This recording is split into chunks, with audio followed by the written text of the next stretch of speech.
Hello and welcome to the ThunderPirate YouTube channel, and to the first episode of War Thunder Reviews. This series is about historical aircraft featured in the popular combat game War Thunder.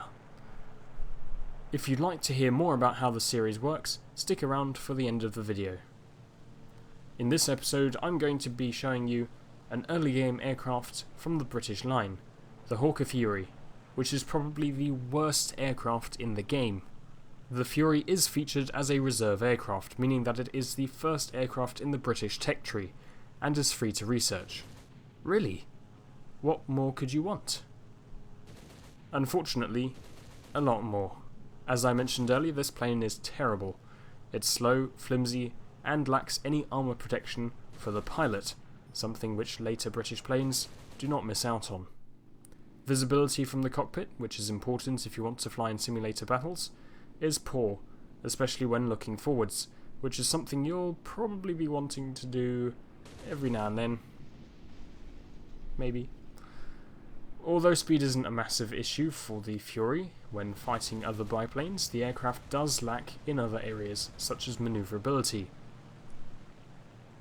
While the turn time is competitive, it lacks the engine power to maintain speed in a dogfight, or give chase to opponents with more powerful engines.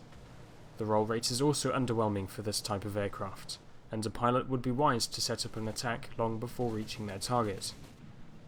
As you will see with aircraft from other episodes, firepower is not a strong point with most aircraft of this class, and the Fury is no different.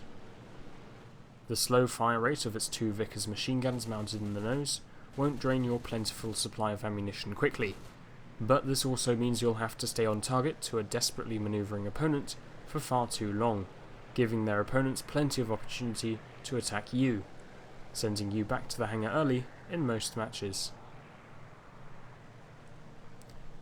The aircraft doesn't carry bombs either, so you'll be stuck to pumping ammunition into light ground targets such as AAA or artillery emplacements. These do, however, offer enough points to get you on to the next aircraft choices in the British lineup.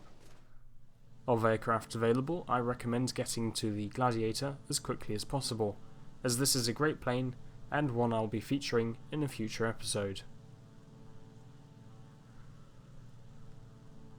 The original aircraft was introduced in 1931, meaning that its closest competitors in War Thunder are around 2 to 3 years younger. At the same time, pilots in the Fury have to fend off far superior monoplanes too, and certainly play the underdog in most matches.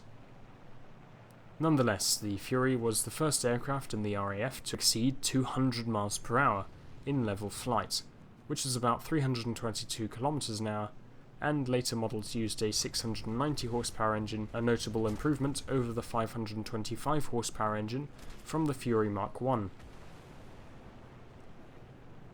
Perhaps surprisingly, the Fury was only retired in 1949 by the Iranian Air Force, though it was retired by the British Air Force in 1939, in order to make way for more modern aircraft, such as the aforementioned Gladiator, and also the famous Hawker Hurricane.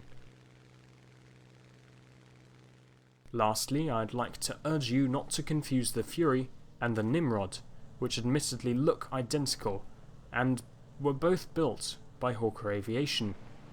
The Nimrod, while very similar to the Fury, was designed to land on aircraft carriers, but could be fitted with floats and was overall slightly slower. They have different names for a reason. It's unlikely I will cover the Nimrod in a future episode, however, because of its overall similarities. So, you're still here, and it must be about time that I properly explain my series. Every episode is about a real-life historical aircraft featured in War Thunder, and I will generally be working my way up towards more advanced aircraft, in order to better illustrate the development of later aircraft, and their corresponding categories. However, if you really want to see an episode about a specific aircraft you've heard about, I'll absolutely dedicate an episode to that. So please be sure to let me know down in the comments, as I haven't quite mastered the art of mind reading. Also, as a side note, this wasn't in my script, but I thought I'd mention it. No, I'm just kidding. But please do fill up the comment section with your angry, happy, sad, or even ecstatic comments about this video, and I thank you for watching.